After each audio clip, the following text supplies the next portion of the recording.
I'm Mindy Peterson, host of Enhanced Life with Music podcast, where we explore the ways music makes our lives better. And this is Microhance, a microdose of musical enhancement. I do not watch much TV or many movies, but there is one genre I really enjoy. I think one reason I don't watch much TV is that I was raised with no TV.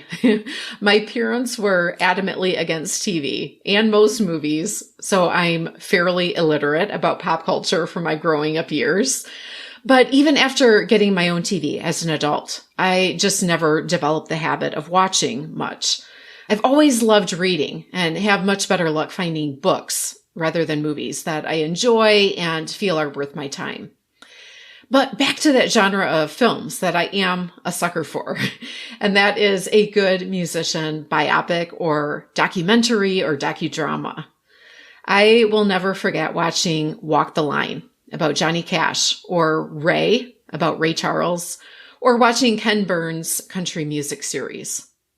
I'm not even a country music fan, but a friend knew me well enough to convince me to watch it, assuring me that she knew I would love it, even though I wasn't a country music fan. And she was right.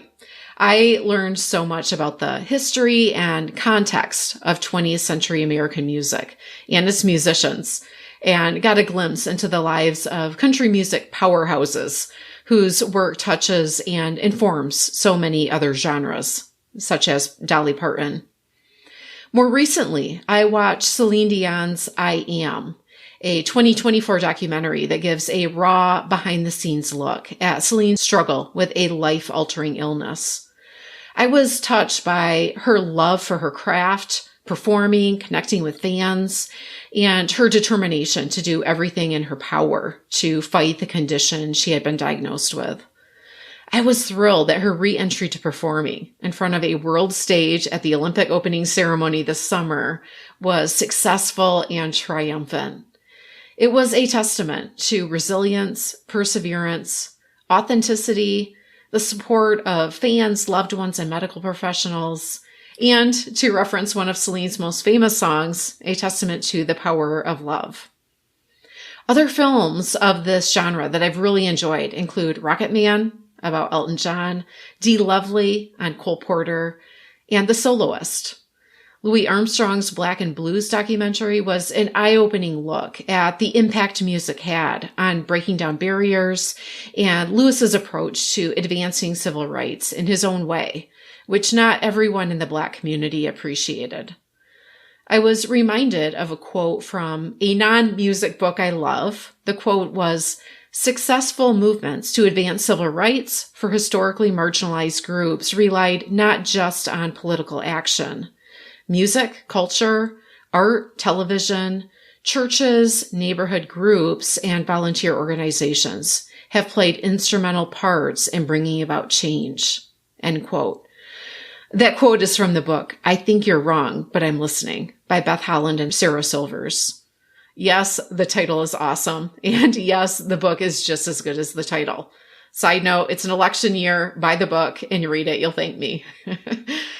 I'm currently watching Ennio, a documentary about Ennio Morricone, the iconic Italian film composer. I will admit this film is a little more slow-moving and in the weeds than what I typically gravitate toward. But Ennio is such a film music icon that I'm enjoying it.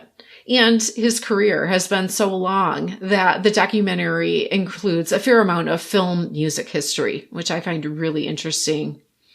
A personal connection for me is that he composed the music to The Good, the Bad, and the Ugly, which is one of the few albums that was in my household growing up. There was not a lot of music played in my household, but I have vivid memories of my older brother playing that record. As a young kid, I found the sound of that coyote howl in the theme both mesmerizing and terrifying at the same time.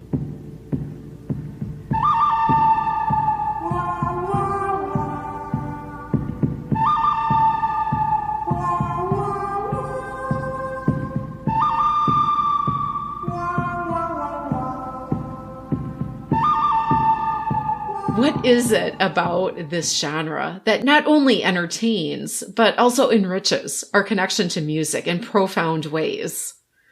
Whether you're watching a dramatized biopic or a raw behind-the-scenes documentary, these films offer a unique window into the lives of artists we admire and or have shaped the musical landscape of history. They take us beyond the stage and studio, revealing the struggles, triumphs, and sheer determination that fuel their artistry. And there's something truly magical about seeing the human side of those we often perceive as larger than life. One of the most significant benefits of watching these films is how they deepen our appreciation for the music itself. When you learn about an artist's background, the challenges they've overcome, and the personal stories behind their songs, the music takes on new meaning. It becomes more than just a melody or a catchy lyric. It becomes a story, a reflection of the artist's soul. These films also inspire us by showing that greatness doesn't come without its hardships. Whether it's Johnny Cash overcoming addiction in Walk the Line, or Louis Armstrong navigating poverty and racism in Louis Armstrong's Black and Blues, we're reminded that resilience, creativity, and passion are at the core of artistic success. On a more personal level, watching musician biopics or documentaries can spark creativity in our own lives. Seeing someone else's journey can encourage us to pursue our passions, whether it's picking up an instrument, writing a song, or simply appreciating music on a deeper level. And let's not forget the sheer entertainment factor. These films often feature stunning performances, iconic music moments, and unforgettable stories that stay with us long after the credits roll. I'm always especially impressed with actors like Joaquin Phoenix and Reese Witherspoon in Walk the Line, who performed all of the songs themselves and learned to play their instruments for the filming. So the next time you're scrolling through your streaming service, consider diving into a musician biopic or documentary. You might find yourself not only entertained, but also enriched in ways you never expected. If you have a favorite musician biopic or documentary, I would love to hear about it. You can always connect with me on email, mindy@mpetersonmusic.com, Facebook, Instagram, Twitter, or LinkedIn. I'm Mindy Peterson, and I hope this inspires you to enhance your life with music.